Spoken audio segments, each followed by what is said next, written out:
Conferencia magistral a cargo del periodista, conductor y escritor León Krause, quien expondrá la conferencia titulada Los Nuevos Hispanos. León Krause es uno de los periodistas mexicanos más reconocido por su capacidad de análisis. En el 2013 ganó 2 premios Emmy, uno por su reportaje Madres Deportadas y el segundo por el noticiero Solo a las 11 de Univisión Los Ángeles. Actualmente es columnista de Milenio, videobloguero para Sin embargo MX, así como bloguero para el diario El País. También dirige el noticiero local de mayor rating en Estados Unidos en la estación KMEX de Univisión en Los Ángeles. Recibamos con un muy fuerte aplauso a este gran periodista, León Krause. León, muchas gracias por estar con nosotros en Tijuana.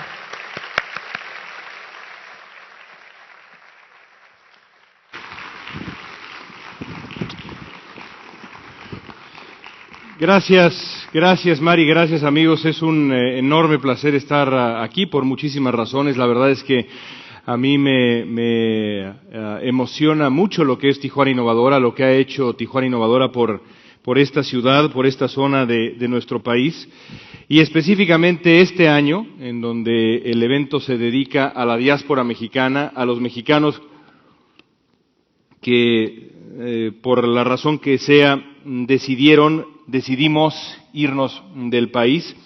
Me parece realmente admirable que el evento se dedique, me uno porque vivo allá, pero en realidad que se dedique a ellos, y de ellos precisamente quiero hablarles el día de hoy. Yo me he dedicado desde hace muchos años a estudiar la realidad de la comunidad hispana en Estados Unidos, la realidad de la política estadounidense en función de los hispanos.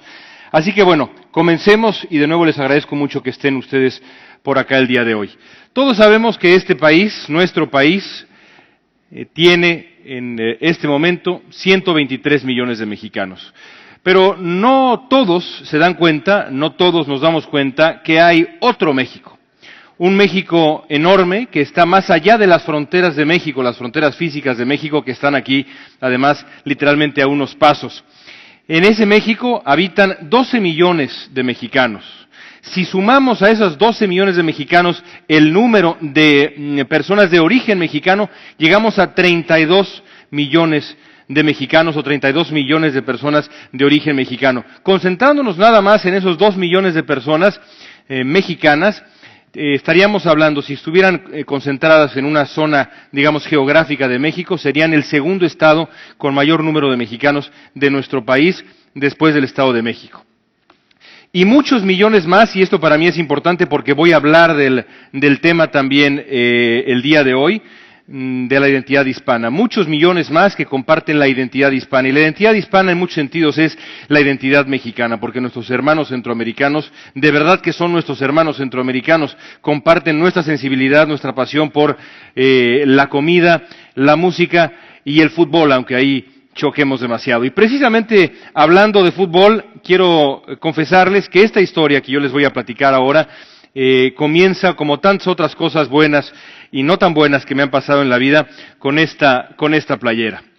Esta playera que es la playera de mis amores, la playera del equipo cementero, y quizá un poquito más adelante, o con toda seguridad más adelante, voy a tratar de explicarles exactamente cómo se relaciona esta playera con este hombre, que es uno de los personajes más notables que yo he conocido en mi vida. Un hombre que para mí encarna precisamente la identidad de los nuevos hispanos, del nuevo hispano, que es de quien vengo a hablar el día de hoy. Su nombre es Ramiro Gómez, este muchacho sonriente, es hijo de migrantes mexicanos. Sus abuelos llegaron a Estados Unidos, por un lado sus abuelos, por el otro lado su padre, si mal no recuerdo, del estado de Jalisco, llegaron a California y ahí echaron raíces. Ahí nació Ramiro, y ahí nacieron también sus hermanos. Ramiro es un hombre que desde muy pequeño soñó con ser pintor, con ser artista. desde muy pequeño me contaba que se sentaba en la mesa de la familia y dibujaba, y lo que le gustaba era imaginar mundos a través de la pintura. Fue así que después de terminar la preparatoria decidió meterse a estudiar arte, por ahí del año 2008, si no me falla la memoria, se metió a estudiar arte en un colegio comunitario allá en California, y le iba muy bien, según él mismo platica, hasta que llegó la crisis de hace algunos años y se vio en aprietos. Terminó viviendo en su carro, tuvo que renunciar a sus aspiraciones académicas, no a sus aspiraciones profesionales, pero sí a sus aspiraciones académicas. Y entonces un día tuvo que enfrentar la disyuntiva, ¿qué hacer con su vida? Él quería, digamos, seguir soñando, pero no tenía dinero, y entonces decidió hacer algo muy original. Decidió ir a la zona de Beverly Hills, en Los Ángeles, y ofrecer sus servicios como niñera. Ramiro dijo, yo lo que quiero es ser niñera, crecí al lado de mi abuela, sé cocinar, sé cuidar a niños, soy un tipo agradable, porque la verdad es que es un tipo muy agradable, y entonces se metió de niñera a Beverly Hills. Y ahí empezó a ganar unos cuantos dólares y de nuevo, digamos, a encarrilar su vida. Mientras trabajaba, él empezó a hacer migas, a ser amigo de otros que como él trabajaban, digamos, en la industria del servicio.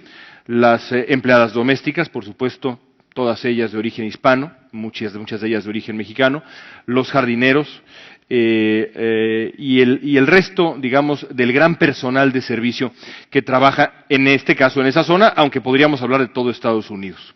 Porque la industria del servicio, como muchas otras, está dominada por precisamente los mexicoamericanos o los hispanos. Empezó a hacer amigos y lo que se dio cuenta antes que ninguna otra cosa es que la gente para la que trabajaba Ramiro simplemente no podía ver a los hispanos, a estas personas que trabajaban para ellos. No es que no pudieran verlos, es que no querían verlos. Eran invisibles.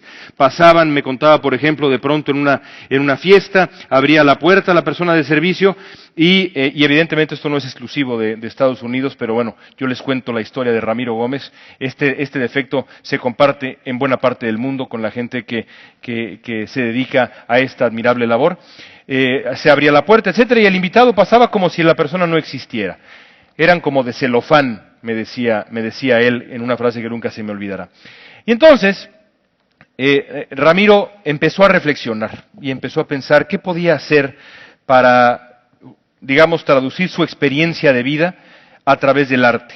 Por las noches se reunía con sus amigos, así les llamaba a las revistas que por ahí dejaban tirados sus patrones durante la semana. Él se las llevaba a su cuarto y empezaba a hojearlas. Y al hojearlas se dio cuenta que en estas revistas había anuncios, pues evidentemente, de marcas muy finas, de marcas muy caras, y él empezó a hacer algo único. Empezó a aprovechar los anuncios para hacer visibles a los invisibles.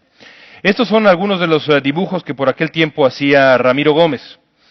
Como se pueden dar cuenta, son anuncios típicos de revistas, una sala muy fina, una marca de bolsos de mujer, otra marca de muebles, por acá va a aparecer una marca de cocina, y Ramiro modificó los anuncios para hacer visibles a los invisibles. Sumar a estas escenas las personas que faltaban en estas escenas, que eran precisamente aquellas personas de origen hispano, que en el fondo le dan vida a estas escenas. Sumó, por ejemplo, aquí lo vamos a ver, el nombre de María al de Mitchell Gold and Bob Williams. En fin, empezó a desarrollar este arte que para mí es increíblemente revelador. Pero no se quedó ahí.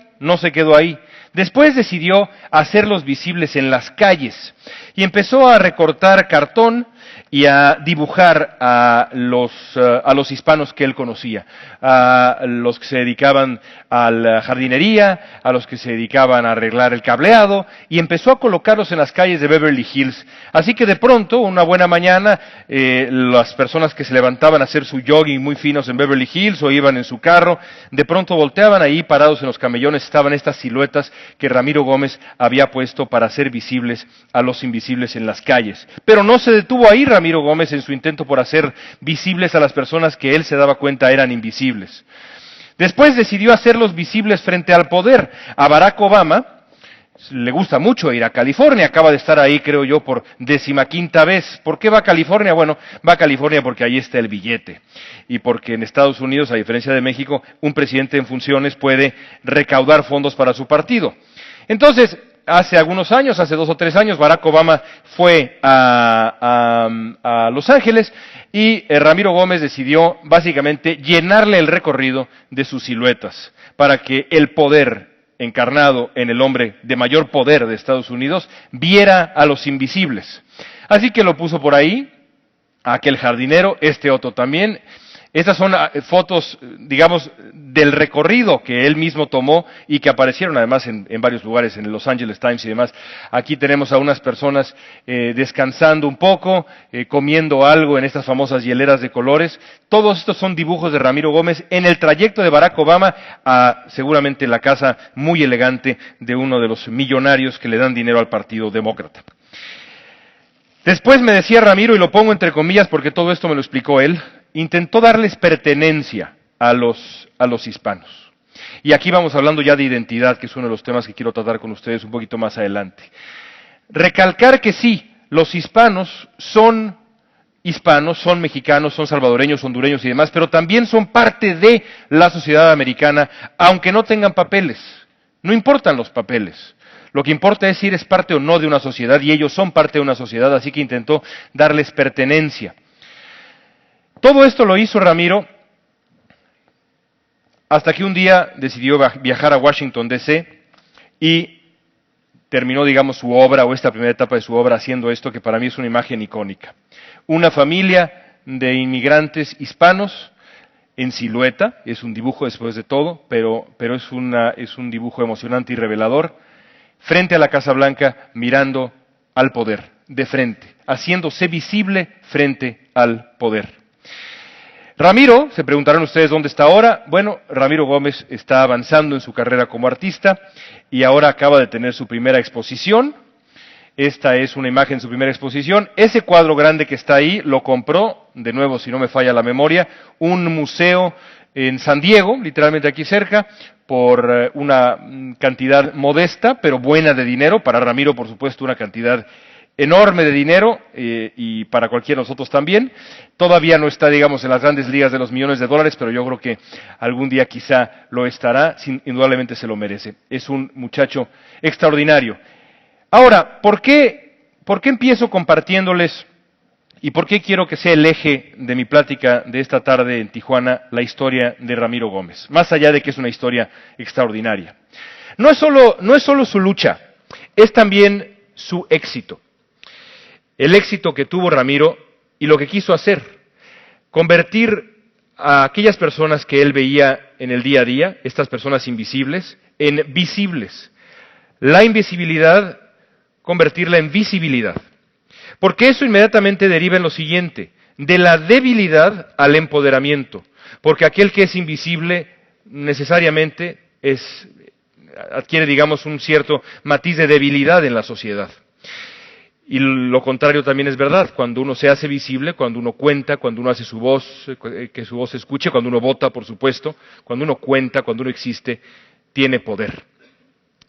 Este para mí es, digamos, el resumen del trayecto reciente de los hispanos en Estados Unidos. Ramiro Gómez para mí encarna el trayecto moderno de los hispanos en Estados Unidos, al menos desde la época de César Chávez, que fue el primero que decidió, no de una manera artística, pero sí convirtiéndose en lo que fue un activista auténticamente histórico, que marcó un antes y un después en la historia estadounidense, un parteaguas. Ramiro Gómez y su generación son la continuación natural de ese legado. El auténtico sí se puede, que como ustedes saben no nace en los estadios de fútbol, ni nace por supuesto en la campaña de Barack Obama, sino nace como grito de batalla precisamente en la lucha de César Chávez. La diferencia entre exigir y suplicar, la diferencia entre acercarse así a una persona que lo emplea a uno o a un gobernante y exigir lo que uno merece, los derechos que uno tiene como ciudadano y como empleado y como persona. Eso es lo que han logrado los nuevos hispanos. Quiero proponerles un recorrido en 3 vertientes. Primero, platicarles un poco del desarrollo demográfico de la comunidad hispana en los últimos años en Estados Unidos. A lo mejor en estos días que han hablado de la diáspora, ustedes han ya recorrido estos números. Si así es, les agradezco su paciencia. En este momento estamos hablando de 54 millones de personas en Estados Unidos. 54 millones de personas de origen hispano. Ustedes saben, por supuesto, que la enorme mayoría de ellos son méxico-americanos. Ya platicábamos de los números y son números bastante notables. Pero mucho más notable es la manera como ha crecido, no solamente el número, sino la manera como ha crecido la población hispana. Es un incremento de 50% del 2000 a la fecha, solamente son 14 años, 50% de incremento. Ya en este momento estamos hablando de la primera minoría en Estados Unidos, con un 17% del total. Pero insisto, lo interesante no necesariamente es los números hoy, sino pensar, sobre todo si de pronto uno se acerca a ese grupo desde el punto de vista, por ejemplo, del potencial de negocio, que hablaremos de ello un poquito más adelante, que también para mí me parece fascinante. Es importante hablar del futuro, de los números que vienen, y que vienen pase lo que pase, porque la tendencia demográfica no hay manera de alterarla, porque además no depende de la migración, sino depende de la consolidación ya existente de una comunidad. Para el 2050 estaremos hablando del 29% de la población estadounidense. El número de blancos, el porcentaje de blancos en ese mismo año será de 47%, así que la diferencia será de 18%, una diferencia, la verdad, bastante, pero bastante pequeña. Es una presencia creciente. Aquí vamos a ver en este mapa de Estados Unidos, evidentemente los condados que estamos viendo ahí, los distritos que estamos viendo, son distritos coloreados de acuerdo con la presencia de hispanos. No les va a sorprender darse cuenta que todo el suroeste estadounidense es la zona donde hay un mayor número de hispanos. En California el 38%, Nuevo México el 48%, el 46%. Texas el 38%, son cifras enormes, es decir, estamos acercándonos a la mitad de los estados del suroeste estadounidense. Hay otros estados, como por ejemplo Alabama, que han registrado en 10 años un incremento de 158% en las cifras demográficas hispanas. De nuevo, un crecimiento impresionante. Nueva York ya está en 20%. Es lo que se puede catalogar como, y creo que esto es innegable, una reconquista demográfica. También podríamos hablar de una reconquista gastronómica, por supuesto, una reconquista cultural, por supuesto, pero sobre todo, y esto es lo que al final cuenta, porque esto es lo que afecta a la economía y termina afectando también la política, es una reconquista demográfica que ya estamos viendo, que ya estamos viviendo. Ahora quisiera yo hablarles de este otro factor, que es interesantísimo y cada vez más, desde mi punto de vista como periodista, a mí me parece fascinante. La política y los hispanos. Ustedes seguramente saben que los hispanos votan demócrata. Ahorita vamos a hablar de ello. En el 2012, la elección presidencial del 2012, se contó con 12.5 millones de votantes hispanos. Un total de 10% del electorado ha ido creciendo y va a crecer aún más. Esto es en las elecciones presidenciales. En las elecciones de medio término, y ya hablaremos también un poquito de ello, que son las elecciones legislativas y locales que se celebran en Estados Unidos, por eso se llaman de medio término, como ustedes saben, a la mitad del periodo presidencial. Estamos literalmente a 10 días de tener una. Los números bajan, pero bajan no nada más con los hispanos, sino bajan en general. En fin, hablando de la elección presidencial, en el 2012 estamos hablando de ya 10% del electorado. Un electorado que fue absolutamente fundamental para que Barack Obama llegara a la presidencia. Sin los hispanos, es un hecho, Barack Obama no estaría en la presidencia. Los hispanos y otras minorías, como por ejemplo los asiático-americanos, pero los hispanos fueron fundamentales. Bueno, los hispanos votan tradicionalmente demócrata y lo han hecho cada vez más en los últimos años. ¿Por qué? Todos sabemos que durante mucho tiempo así ha sido, es un voto tradicionalmente demócrata, pero creo yo que la pregunta interesante no es el hecho, sino ¿por qué votan demócrata? Y la respuesta, creo yo, tiene que ver con esto. Los hispanos votan con la cabeza, no con la víscera, y esto es un dato de verdad interesante cuando se trata del análisis político. Y ahí lo pongo en inglés porque también creo yo que revela, ¿no? Los hispanos votan de acuerdo con los issues que se le llama, con los asuntos, no con las pasiones, no con las vísceras, ni siquiera a través de los valores, porque si ustedes se ponen a pensar, bueno, ¿cuál partido? Y esto, créanme que lo sé muy bien como periodista que trabaja en Estados Unidos y digamos, trata con la audiencia estadounidense hispana todos los días. Es una audiencia, es un público muy conservador. ¿Cuál de los dos partidos sería más conservador, socialmente conservador? Los republicanos. Pero a pesar de eso, los hispanos votan demócrata. ¿Por qué? Porque votan con la cabeza, porque son políticamente responsables. A pesar de que no siempre votan, es un asunto un poco paradójico. Pero bueno, revisemos un poco los números. En el 2004, George W. Bush alcanzó el 40% del voto hispano. ¿Por qué? Bueno, hay muchos factores, pero uno de ellos tiene que ver con que Bush, siendo un presidente de origen tejano, digamos, habiéndose desarrollado toda su carrera política y buena parte de su biografía en Texas, tenía una sensibilidad real cuando se trataba de la agenda hispana. Por eso logró llegar al 40% del voto hispano. Pero después las cosas cambiaron. ¿Por qué? Porque el Partido Republicano, sobre todo después del 11 de septiembre, empezó a endurecer su política migratoria en función de la frontera y en función de la posibilidad de una reforma migratoria. En el 2008 se presentó el señor Barack Obama y había algunos observadores que decían en Estados Unidos, los hispanos le van a dar la espalda a los demócratas, le van a dar la espalda a Barack Obama porque Barack Obama es afroamericano y hay grandes tensiones raciales en las comunidades en donde conviven afroamericanos con hispanoamericanos. Y la realidad fue exactamente la opuesta. De nuevo, los hispanos no votaron con las vísceras, ni con las pasiones, sino con la cabeza. Se dieron cuenta que en los años anteriores el Partido Republicano les había dado la espalda en función de la agenda de lo que les importa, sobre todo el asunto de la migración, de lo que vamos a hablar ahora, y decidieron votar a favor del Partido Demócrata.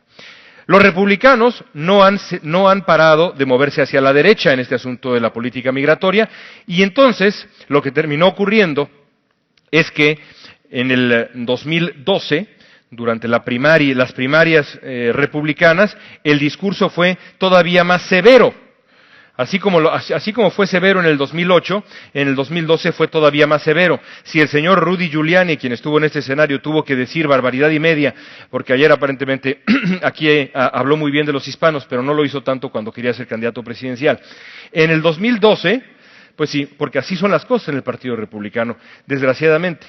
Y en el 2012 los republicanos empezaron a hablar de barbaridades como la autodeportación, la idea de que era posible deportar absolutamente a todos los 11 millones de indocumentados que hay en Estados Unidos. A ese grado enloqueció el Partido Republicano.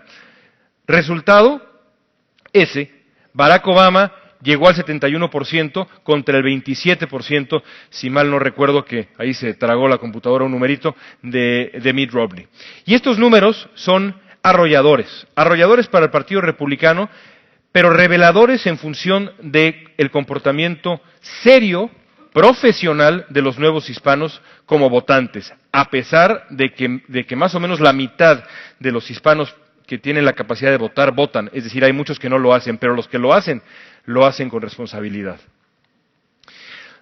Como ya decía yo, a los hispanos les importa, sí, la economía, la salud, la educación, sí, pero les importa la migración. Esta cifra, yo no sé si ustedes la conozcan, es impresionante. 1 de cada 4 hispanos en Estados Unidos conoce personalmente el caso de alguien que ha sido deportado. Es una cifra abrumadora, terrible, que marca, por supuesto, a una generación entera y que implica riesgos para el Partido Demócrata. Eso es un hecho. Pero de eso hablaremos un poquito más adelante. Quiero ilustrar un poco la crisis actual de la deportación regresando a Tijuana y contarles la historia de una mujer. Yo conocí a esta señora que vamos a ver aquí, que se llama Mayra, aquí en Tijuana, en un sitio que se llama el Albergue de la Madre Asunta, quizá algunos de ustedes lo conocen, que recibe, entre otras personas, a madres deportadas.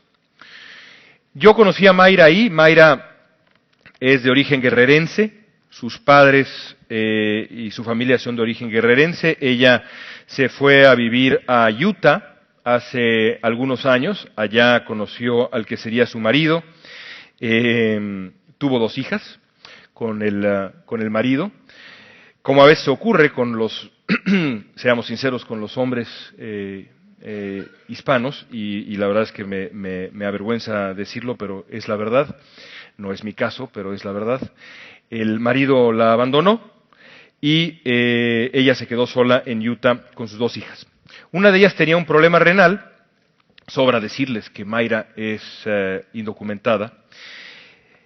Y un día, una noche, le dijo a su mamá: mamá, quiero una limonada. Y Mayra le dijo: no, hija, no puedo, ahorita no, es de noche, etcétera. Mamá, por favor. Se suben al auto, y ella prende las luces largas, se da cuenta que tiene las luces largas, las cambia para quitar, digamos, los faros altos y bajarlos a los normales, se le pasa la mano y apaga las luces durante 2 segundos. En esos 2 segundos, un policía la ve, la detiene, la toma y la deporta. Y las niñas se quedan en hogares de crianza temporal. Mayra había intentado cruzar la frontera 2 veces en aquel momento cuando yo la conocí hace 1 año y fracción. Estaba desesperada, temblaba durante la entrevista. Esas 2 ocasiones que había intentado cruzar la frontera, lo había logrado las 2 veces, pero las 2 veces la habían detenido. En una de esas ocasiones la habían detenido y había pasado en la cárcel de Estados Unidos 2 años. Entonces, la última vez que hablé con ella, estaba esperando el juicio en Utah para ver si recobraba a sus hijas. La chica con problema renal fue operada y las autoridades estadounidenses, además con toda razón, le habían dicho a Mayra que si ella no conseguía trabajo, no le iban a mandar a la niña porque la niña necesitaba cuidados médicos serios. Y como Mayra y su marido habían olvidado registrarla como ciudadana mexicana en el consulado local, el consulado no podía luchar por ella como ciudadana mexicana porque las hijas de Mayra no son ciudadanas mexicanas legalmente hablando, no están registradas como tales. Entonces, aquí un empresario local muy amable en Tijuana le dio un empleo, y la última vez que hablé con ella estaba cuidando de una mujer, de una señora, y estaba esperando una cita para ver si podía recuperar a sus hijas, a las que no ha visto en muchos, muchos años. Bueno, imagínense nada más que 1 de cada 4 personas de origen hispano en Estados Unidos conoce a alguien como mi querida amiga Mayra. Eso cambia para siempre la percepción de una generación. Y así va a ocurrir. Por supuesto, la pregunta es quién va a pagar los platos rotos en la política estadounidense. Uno calcularía, y eso es lo que los republicanos esperan, se van, como decimos nosotros, de rodillas a la villa, rogando para que eso ocurra, que los platos rotos los pague el gobierno de Barack Obama, que en efecto ha sido el responsable de la política de deportación. Sí, pero, y esto también es muy interesante, la fallida reforma migratoria es, y esto es un hecho, responsabilidad casi única del Partido Republicano, y los hispanos lo saben. Es decir, a pesar de que le están cobrando en este momento al Partido Demócrata, y lo vamos a hablar ahora, en el 2014, todo esto que hemos visto de la deportación, lo cierto es que, por lo menos en cuanto a las cifras de registro de partido, los hispanos siguen registrándose en su mayoría como demócratas. Vamos a ver si aparece por acá esta linda gráfica que les preparé. Ahí está esta linda gráfica.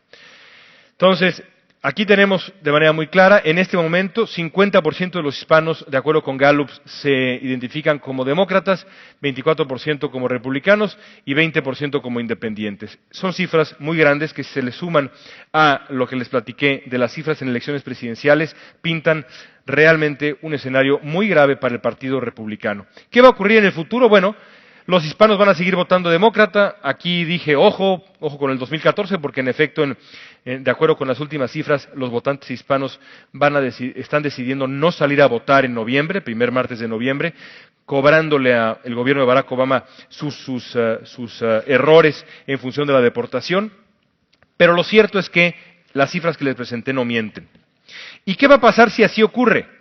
Y aquí de nuevo regresamos a nuestro tema del fortalecimiento y de la fuerza de los hispanos en Estados Unidos desde el punto de vista demográfico y ahora político. El republicano es un partido suicida, no me cabe la menor duda, y mientras siga actuando así en función del asunto migratorio, tendrán problemas, porque el poder del electorado hispano no hará sino crecer. Imagínense nada más que cada año 1 millón de hispanos cumple 18 años y se vuelve un votante potencial cada uno de ellos. Son cifras enormes. Bueno, el resultado seguramente será este. Por lo menos dentro de un par de años, los hispanos van a, y estoy prácticamente seguro de ello, llevar a esta mujer a la presidencia de Estados Unidos. Entonces, bueno, hemos recorrido demografía y política, nos falta otro capítulo fundamental, que es la economía. Los hispanos y la economía, porque se han vuelto no solamente un grupo inmensamente poderoso políticamente hablando, sino inmensamente poderoso desde el punto de vista económico. Y para entender eso, tenemos que entender esto. Y ustedes, estando aquí en Tijuana, creo yo que pueden también iluminar bastante bien el asunto. Les ofrezco una disculpa porque por ahí también creo que esa gráfica en la traducción se nos comió una H que está atrás de la pieza de Lego roja. Las tres identidades, de acuerdo con estudios recientes, a diferencia de otras diásporas, es decir, de otras comunidades que se van de sus países de origen para llegar a nuevos países en el que comienzan un proceso de asimilación a esa nueva cultura, los hispanos, sobre todo estos nuevos hispanos, están comportándose de una manera singular. Otras diásporas, no sé, pienso por ejemplo en la diáspora, mis abuelos vinieron a México de Polonia. Y mi abuelo, mi abuelo, que en paz descanse, no hablaba una palabra de polaco. Llegó a México a los 7 años de edad y no hablaba una palabra de polaco. Mi abuela, que aún se encuentra con nosotros, desgraciadamente no en este hermoso cuarto, en este hermoso teatro, pero sí en este mundo, ella no habla una palabra de polaco tampoco y no sabe cocinar, vaya, ni la mitad de una crepa polaca, lo cual es una pena porque son deliciosas. ¿Qué pasó con la diáspora polaca, digamos, y europea hacia México? Pasó que se olvidaron de la tierra original, del idioma original, de la cocina original. En términos generales, evidentemente, digamos, mantuvieron ciertas cosas, pero en términos reales se asimilaron al nuevo país, se volvieron plenamente mexicanos. No mexicano-polacos, mexicano-alemanes, no, mexicanos, ¿no? En el caso de los hispanoamericanos y de los mexicoamericanos, estudios recientes revelan que, a pesar de que sí se ha formado una amalgama entre ambas piezas del Lego, entre la identidad hispana representada ahí en el rojo y la identidad americana o estadounidense representada en el azul, y al decir identidad me refiero de nuevo a la cultura, la gastronomía, el idioma, las tradiciones, las costumbres, existe también, sobre todo en esta generación, la noción de permanencia con el país original, el país de origen, sea ese México, El Salvador, Honduras, etcétera. Los hispanos forman entonces una nueva identidad que son los hispanoamericanos, que sí al mismo tiempo son americanos, estadounidenses, todo lo que ya sabemos, si les gusta el fútbol americano, pero también están en contacto constante con sus raíces y con su idioma, que esto sí es algo nuevo también y es muy interesante. Generaciones anteriores de hispanoamericanos no se quedaban con el idioma. Hablar español, y ya hablaremos de un ejemplo particularmente interesante, no era un asunto deseable para muchos de ellos. En cambio ahora el español es algo cada vez más deseable. Esto no quiere decir que todos los chicos hispanoamericanos hablen español, no. Pero quiere decir que en el hogar se ha vuelto algo deseable. Ramiro Gómez, mi amigo que tiene 20 años de edad, habla inglés y español con una facilidad natural. Es un gran aficionado al Guadalajara, pobrecito, pero bueno, es un gran aficionado al Guadalajara, es decir, le gusta sufrir, y al mismo tiempo es americano en muchas otras cosas. Esto es muy interesante para entender el comportamiento económico en Estados Unidos de los hispanos. Les voy a compartir algunas cifras. El mercado hispano para el año 2015, para el año que viene, valdrá 1.5 trillones de dólares. Es una cifra enorme, muchos ceros. Para dar un poco de contexto sobre esa cifra y lo que eso implica, el ingreso per cápita de la comunidad hispana en Estados Unidos es superior a cualquiera de los BRIC, Creo que la única excepción, curiosamente, es Rusia, pero revisaba yo el otro día y está prácticamente parejo ya. El 75% de los hispanos, y aquí entramos a otro tema que me parece importante, que es la edad, 75% de los hispanos tienen menos de 45 años de edad en este momento.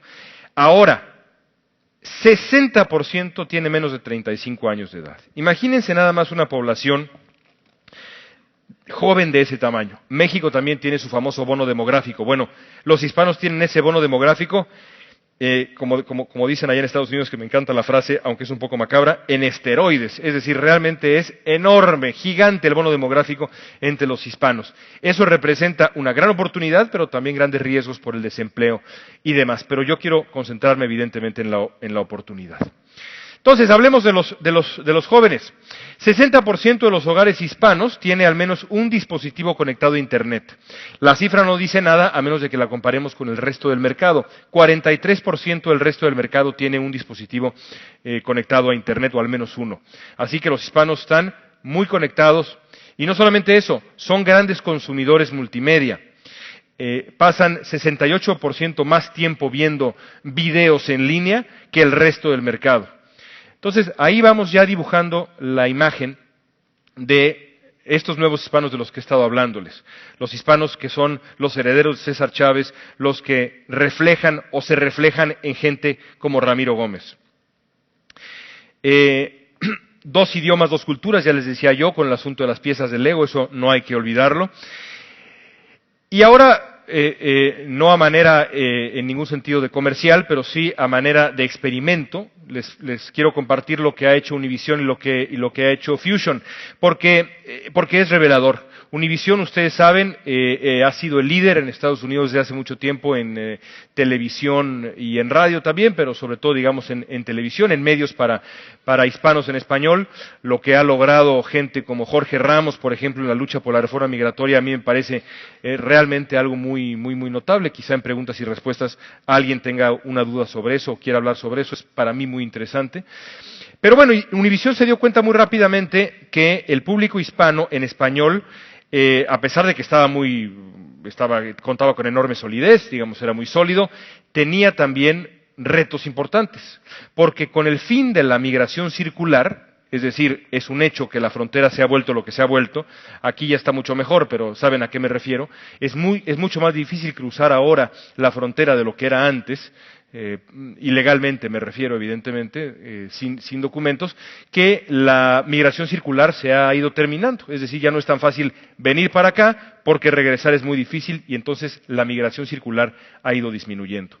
Eso provoca que el proceso de asimilación sea mucho más claro, mucho más firme, porque cuando uno ya no puede volver a la patria original, pues evidentemente la patria adoptiva se vuelve ya en muchos sentidos la patria. Bueno, entonces los hispanos que hablan inglés son cada vez más también por este tipo de fenómenos que les describo, y entonces Univision decide fundar Fusión, que es una cadena dedicada específicamente a atender los intereses de los hispanos jóvenes, millennials que le llaman, la generación del milenio en inglés. Es un experimento muy interesante, algún día quizá regresaré a contarles si funcionó o no. Hasta ahora va funcionando. Adiós, gracias. Bueno. Entonces, bueno, hemos recorrido ya esto, el nuevo hispano, algunas palabras que me vienen a la mente de lo que les he descrito, ¿no? Joven, empoderado, un consumidor moderno, multimedia, conectado, con capacidad de compra y decisión, en fin, como ya les decía yo, informado políticamente, aunque no siempre activo desde el punto de vista del voto. Ese es el hispano moderno, el hispano joven. Este es, creo yo, el retrato de esa comunidad vibrante a la que yo tengo allá en Estados Unidos el placer de servir y de entender y de la cual aprender absolutamente todos los días, porque es una comunidad de verdad muy admirable. Bueno, ¿qué le falta a esa comunidad? ¿Qué sigue? Siguen muchas cosas, evidentemente, pero sobre todo sigue una cosa en particular que sería lo que redondearía esta evolución de los nuevos hispanos, esta herencia desde César Chávez hasta nuestros días de una consolidación de una sociedad o una parte de la sociedad estadounidense cada vez más pujante y empoderada. Y evidentemente me refiero a esto que viene acá. Ahí está acercándose ahora. Vamos a ver. Con muchas lucecitas. La Casa Blanca, el poder real en Estados Unidos. Porque lo cierto es que a pesar de todo lo que les he descrito, el poder económico, el crecimiento demográfico, el poder político, el porcentaje de hispanos en el poder en Estados Unidos es aún bastante reducido. Y si hablamos de hispanos de origen mexicano o centroamericano, el porcentaje es ridículo. Ridículo. Si la memoria no me falla, hay 3 senadores, de 100 senadores, hay 3 senadores de origen hispano, ninguno de ellos es de origen, mexicano o centroamericano. Y eso es un dato revelador y triste que tiene que cambiar para que los hispanos den el siguiente paso. Y por supuesto ni hablemos de la Casa Blanca. Les quiero, básicamente, ¿cómo ando de tiempo? Ya se acabó, rapidísimo. Les quiero presentar a estas personas que son, para mi gusto, los posibles potenciales primeros presidentes hispanos de Estados Unidos. Allá atrás, ya tapado por el alcalde de Los Ángeles, está el señor Marco Rubio, senador de origen cubano-americano de la Florida. Este señor es el alcalde de Los Ángeles, Eric Garcetti. Él, aunque no lo parezca, o ustedes a lo mejor no lo sepan, es de origen, tiene un origen mexicano por ahí. El abuelo vino a México y luego viajó a California durante la Revolución. En fin, habla español muy bien. Es un personaje muy interesante. Otra posibilidad, Julián Castro. Julián Castro, exalcalde de San Antonio, y su hermano gemelo Joaquín, hijos de una de las grandes activistas de la época de César Chávez, brazo derecho de César Chávez en Texas. Pero Julián Castro tiene un defecto importante que ahora está tratando de modificar. Julián Castro no habla español. Y no habla español precisamente por aquello que hablábamos, porque en aquel tiempo, incluso su madre, que era brazo derecho de César Chávez, no le dijo, oye, mijo, habla español. Eso ha cambiado. Ahora, y con eso termino, o casi termino, mi candidato para ser el primer presidente hispano de Estados Unidos es este señor. Y este señor sí es de origen mexicano y viene de una familia particularmente relevante. Es el nieto del primer presidente Bush y el hijo de Jeb Bush, el exgobernador de la Florida.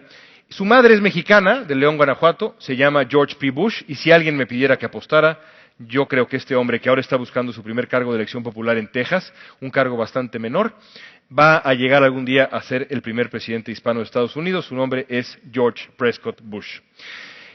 Y para terminar, les quiero contar la verdadera historia detrás de la camiseta que les enseñé al principio. Cuando yo llegué al estudio de Ramiro Gómez, me enseñó estas cosas, me platicó su historia, y yo vi en una de las paredes de su estudio este cuadro. Y le dije, oye Ramiro, me parece muy emotivo y muy revelador también, y además qué bien representadas están las playeras de estos dos jardineros, me parece fantástico. Y me dijo, sí, me encanta el fútbol, yo juego, le voy al Guadalajara. Le dije, sí, bueno, me parece bien que tengas esa afición, mal que tengas ese defecto, porque pues la verdad es que yo soy cementero y a mí mi pasión es el Cruz Azul. Y entonces me dijo, muy bien, fíjate qué interesante, Cruz Azul es un buen equipo, hace mucho que no gana, ¿verdad? Le dije, sí, por favor no digas nada. Y en fin, seguimos siendo amigos a pesar de eso. Y 2 semanas después, un día, llegando de recoger a mi hijo de la escuela, me estaba esperando un paquete en la puerta de mi casa, y cuando lo abrí, encontré esto, un cuadro blanco. No, encontré esto, que ahora está en el centro de mi sala, allá en Los Ángeles, y cada vez que lo veo me hace el día. Y con eso me despido. Muchas gracias por su atención. Muchas gracias. Muchas gracias, León. Quiero contarles que yo tengo el privilegio de colaborar en Univisión aquí en San Diego de manera local, en Univisión Radio, y cuando empecé a hacer las gestiones para que pudiera venir León, a la primera vez nos dijo, pero por supuesto que yo voy a Tijuana Innovadora. León es una persona sumamente sencilla, su currículum es larguísimo y obviamente que nada más me dio un pedacito porque no quería pues que tomáramos más tiempo, pero es un hombre muy, muy talentoso, hijo también de un historiador muy reconocido en México. ¿De mis papás? Y te agradecemos tanto por estar aquí. León, yo voy a tomar esta pregunta que te hacen del público, y hay muchísimas preguntas, pero como nos pasamos del tiempo... Perdón por alargarme un poquito, perdón. Quiero leer la pregunta de Edgar Arroyo, quien se felicita por estar aquí viéndote esta tarde, y él hace 3 preguntas. ¿Ramiro podría haberse manifestado igual en México? ¿Qué limita nuestra expresión en nuestro país? ¿Y por qué en México no votamos con la cabeza? Bueno, no, es decir, yo creo que la primera pregunta es difícil de responder por muchas razones. No sé realmente si él hubiera encontrado aquí la salida creativa que encontró allá, o la motivación para, digamos, reinventar su propia vida a través del arte. Creo yo que, y él lo reconoce, que su experiencia vital, incluidos los sinsabores y esta especie de invisibilidad que existe allá, ha sido básica para nutrir su arte. Y el otro lado de esa respuesta tendría que ser, bueno, ¿qué tanto atendemos aquí en México a los artistas jóvenes? Y a lo mejor estaría yo siendo muy injusto si digo que no, porque también hay un proceso. Hay programas de apoyo a creadores acá interesantes, y hay un movimiento artístico vibrante, y México es un país de artistas también pues renombrados y demás. Sí que es una pregunta difícil de responder. Yo creo que esa primera parte, que tiene que ver con la obra de él y la manera como está tan íntimamente ligada a su vida y a la situación político-social de Estados Unidos, es bastante única. La segunda no la escuché bien, porque me quedé clavado en la tercera. ¿Qué limita nuestra expresión, la libertad de expresión en México? ¿Qué limita la libertad de expresión en México? Bueno, mira, yo siento que, sobre todo ahora, siento que hay muchos Méxicos, y eso hay que reconocerlo. Yo siempre he dicho, sobre todo cuando vivía en la capital, que los periodistas en la Ciudad de México tienen que tener mucho cuidado con criticar, o con señalar, o con hablar con ligereza sobre la situación que se vive en otros lugares, porque me acuerdo que alguna vez moderé un panel con periodistas de Tijuana, con periodistas de Sonora, con periodistas de Tamaulipas, y ahí me di cuenta que esos periodistas tienen una experiencia completamente distinta a la que teníamos nosotros en la Ciudad de México. Ser periodista en esas zonas de México es estar jugándose la vida todos los días. Y un periodista capitalino te diga lo mismo, es un periodista que está mintiendo. Un periodista capitalino no se está jugando la vida todos los días, es otra experiencia completamente distinta. Así que yo creo que habría que verlo por zonas, por regiones, por sitios. México son muchos Méxicos, muchas veces no para bien. Y luego la tercera pregunta es, ¿por qué en México no votamos por la cabeza? No votamos con la cabeza. Pues mira, yo no sé, seguramente está pensando nuestro amigo en las elecciones presidenciales, supongo que a eso se refiere.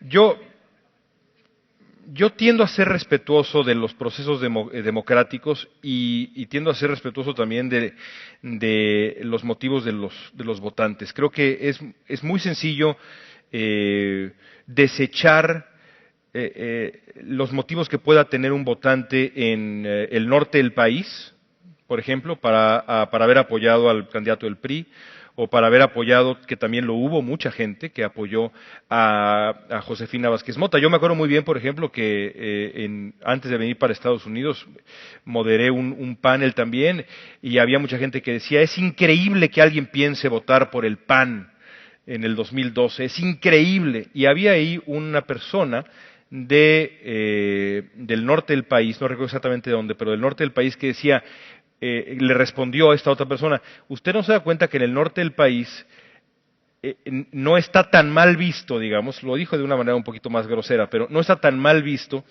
lo que ha hecho el gobierno de Felipe Calderón? Y por lo tanto, para nosotros un candidato panista no es lo mismo que para ustedes aquí en la capital o en otra zona de México.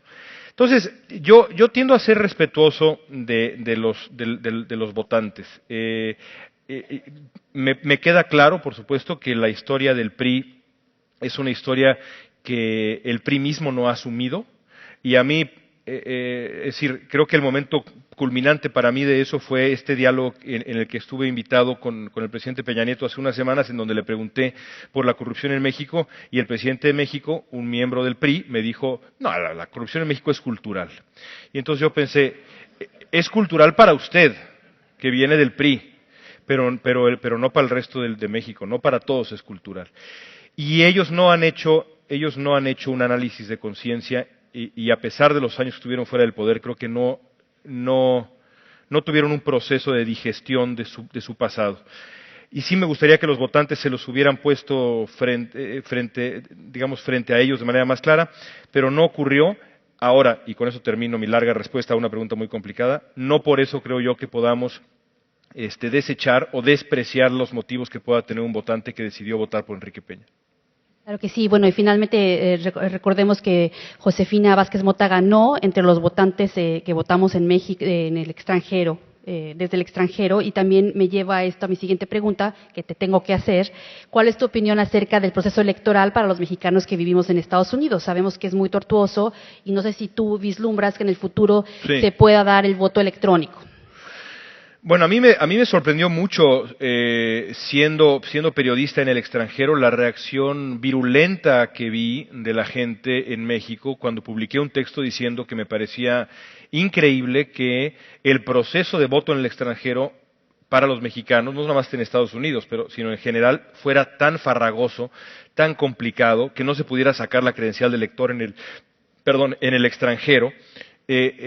Y la respuesta de mucha gente a ese artículo que escribí fue, ustedes no tienen por qué votar, ustedes no viven acá. Y ya me pareció impresionante porque yo decía, bueno, a ver, pero un momento, yo soy tan mexicano como eres tú, ¿no? Y a pesar y yo me fui hace 3 años, pero hay gente que se fue hace 30 y sigue tan informada o más que tú, y sobre todo, más allá de cualquier cosa, somos mexicanos y merecemos votar.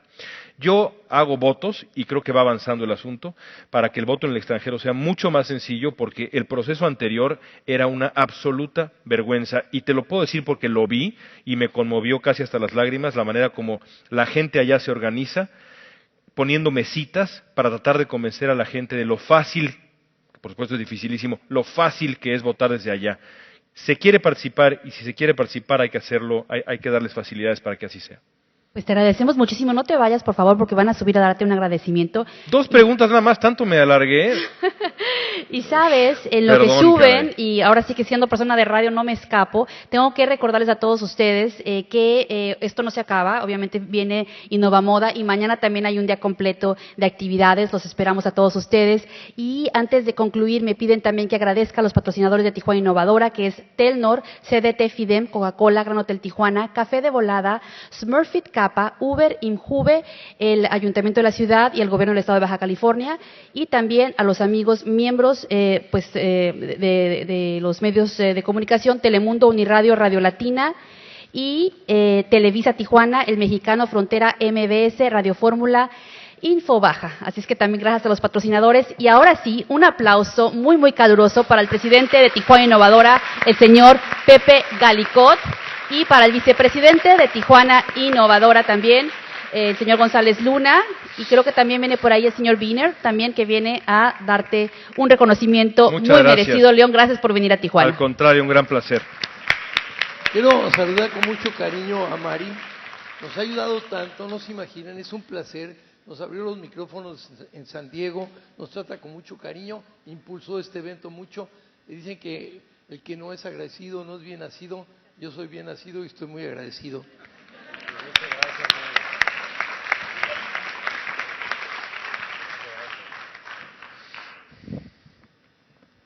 León, un gusto que estés aquí.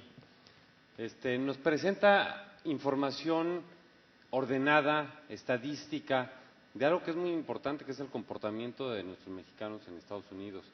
Es la primera vez que yo veo ese análisis. Yo pienso que ese tipo de análisis necesitamos. Ayer en la reunión que tuvimos con el señor Giuliani, algo que hizo y que presentó claramente en su ponencia fue que sin la información estadística, su toma de decisiones hubiera sido totalmente vana. Claro. Entonces, nosotros como mexicanos, como diáspora aquí en México, también en Estados Unidos, necesitamos hacer esos análisis estadísticos, necesitamos saber cómo nos estamos comportando y a dónde queremos que vayan nuestros gobiernos, necesitamos saber cómo la están haciendo para ver si aprobamos o reprobamos su actuar, ¿no? Está padrísima la presentación. Muchas gracias por tu presencia y esperemos verte muy pronto por acá. Muchísimas gracias a ustedes. Mira, el arquitecto Wiener, que es muy querido, nuestro colaborador incansable de este evento, él diseñó esto y quiero que te lo platique. Qué bonito. Bueno, León, es un pequeño agradecimiento con la significación de lo que es el orgullo de las raíces mexicanas de la diáspora. Es un nombre, significa geométricamente un hombre con el pecho alzado, la cabeza hacia el frente, y es un reconocimiento hacia ti que te lo damos con todo cariño. Pues así me siento. Gracias, arquitecto. Es un winner Gracias, don Pepe. diseñado por Wiener para un winner. Qué bonito. Muchas gracias. Gracias de verdad. Gracias a ustedes por estar aquí. Esta parte ya la conocen ustedes. Tienes que dejarlo ahí. Acá lo voy a dejar. Ya le voy a decir lo que digo a todos, ni modo. Es que nomás tenemos uno. Entonces lo vamos presentando a cada gente que viene. Claro, Ya. está muy bien, está muy bien. El presupuesto es el presupuesto. Mira, ellos saben, son nuestros cómplices. Aquí te tomamos la mano con perdón tuyo. ¿Qué va a pasar aquí ahora? Y Ya vamos ve. a hacer eso. Una, dos, tres. Nos felicita León Krause de Univisión. Muchas gracias, León. Qué bonito, qué emocionante, caray. Gracias, don Pepe. Bien, amigos, Gracias. el día no se Gracias, terminó. arquitecto. Viene el evento de Innovamoda que hemos trabajado desesperadamente.